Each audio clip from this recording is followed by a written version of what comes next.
into the G-code stuff, forget it. You never see it. It goes away.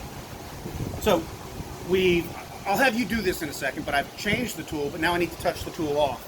So I'm going to go over here and I'll get on top of the material and I'm going to drop the tool. I'm looking at it until it gets right above the surface of the material, because that's what we were touching off on.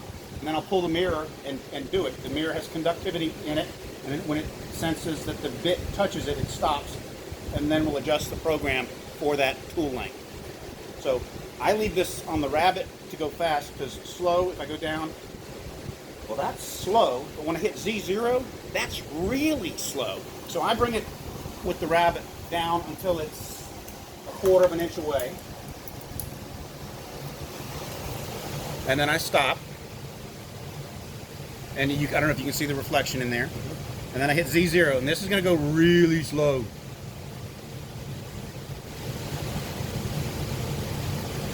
And it gave a green light, saying it got the accurate measurement. And now the tool's touched off. Then I would load the job. So I'd go to the folders. And I'm going to have you do this, but we created a folder called Johnny. And this is why I name it the way I do. So first tool, and I'm going to pocket the text with an engraving bit. That makes perfect sense to me. Because I may not remember. I may have set this up at home, emailed it to myself here. You know, who knows what so that's it. So I'm going to, and then I would tell it, okay, so that job's loaded. Because it came from Vectric stuff, I don't have to check the G code. I know it's dead on. It's going to do what I told it to do. So I never do this. I always just do the face, just move on. And then the next thing we have to do is we need to tell the machine where the corner of that part is, our XY datum is. So I'm going to go in and get there. And I drop it. I usually drop the spindle so I can see. In this case, we don't care if we're right on the corner or not, because we downsize the drawing to fit as if we were cutting the whole thing out, and there would be a border around it that's going to be waste. But I'm going to get close to it as if I'm doing it precise. Then you'll see we have infinity here in the center of our jog button.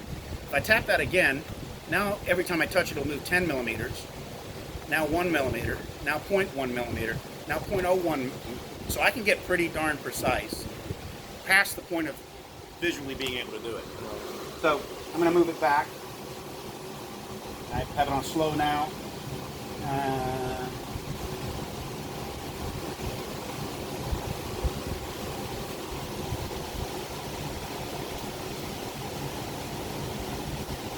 Okay, that's close enough to my XY0. So I'm going to go and I'm going to set that as my XY0. Do you want to set that as your XY0? Yes, I do. And now when I look at it, now it's got a picture of the Smartbench with the size of the code, where it's oriented on the Smartbench, ready to go. Okay, I'm going to move it out of the way, turn it off, turn it on. Now you got to do the whole thing. Yeah. No, you do.